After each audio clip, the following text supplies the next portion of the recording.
Start.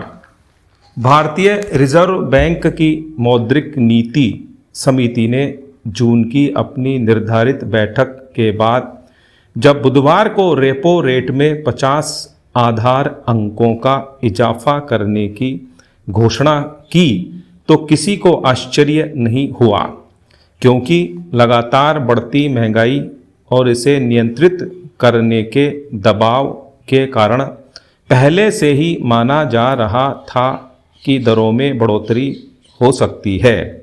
हालांकि करीब एक माह पहले मौद्रिक नीति समिति ने जब अचानक एक बैठक कर रेपो रेट में 40 आधार अंकों की वृद्धि की थी तो जरूर आश्चर्य हुआ था। समझा गया था कि महंगाई को काबू में रखने का सरकार पर कितना दबाव है। इसी दबाव का नतीजा है कि रेपो रेट में 35 दिन में 90 आधार अंकों की बढ़ोतरी हो चुकी है। इसके बावजूद विशेषज्ञ आश्वस्त नहीं हैं कि महंगाई पर काबू पा ही लिया जाएगा। रिजर्व बैंक ने भी 100 आधार अंकों का संशोधन करते हुए चालू वित्त वर्ष में मुद्रास्फीति का अनुमान बढ़ाकर 6.7% कर दिया है।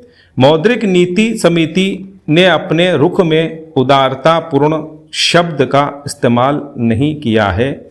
इसे माना जा रहा है कि रिजर्व बैंक उदार नीति से वापस लौटने पर विचार कर सकता है। देश की अर्थव्यवस्था पर जो ताज़ा दबाव महसूस किया जा रहा है उसकी प्रमुख वजह यूक्रेन रूस युद्ध है।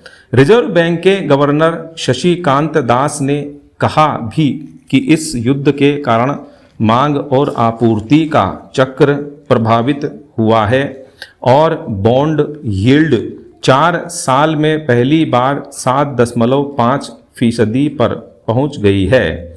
आने वाले दिनों में इस स्थिति में सुधार के कोई संकेत नहीं दिख रहे हैं।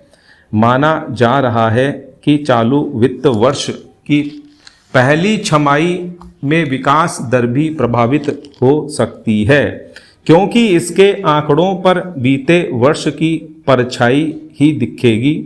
सब कुछ ठीक रहा तो अगली छमाही में सुधार की उम्मीद की जा सकती है। 3 सालों से कोरोना महामारी से जूझ रही दुनिया में भारत की अर्थव्यवस्था भी उलझ गई थी। अब इसे उलझन से बाहर निकालने की रफ्तार को यूक्रेन संकट का सामना करना पड़ रहा है।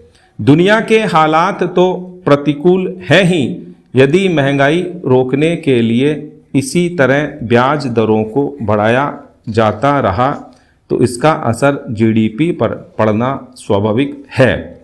उत्पादकता कम होने का दुष्परिणाम कई क्षेत्रों पर पड़ेगा। रोजगार का क्षेत्र भी उन्हीं में से एक है। देश में पहले से ही बेरोजगारी एक बड़ी समस्या बनी हुई है। कुल मिलाकर वर्तमान विश्व व्यवस्था में दुनिया के सभी देश एक दूसरे से ऐसे जुड़े हैं कि हर कंपन की तरंगें पूरी दुनिया को प्रभावित करती हैं। अब समय आ गया है कि दुनिया सामूहिकता में सोचना शुरू करे और अपने लाभ के लिए दूसरे की कुर्बानी का पुराना सिद्धांत त्याग दे। इसी में सबकी भलाई है। स्टॉप।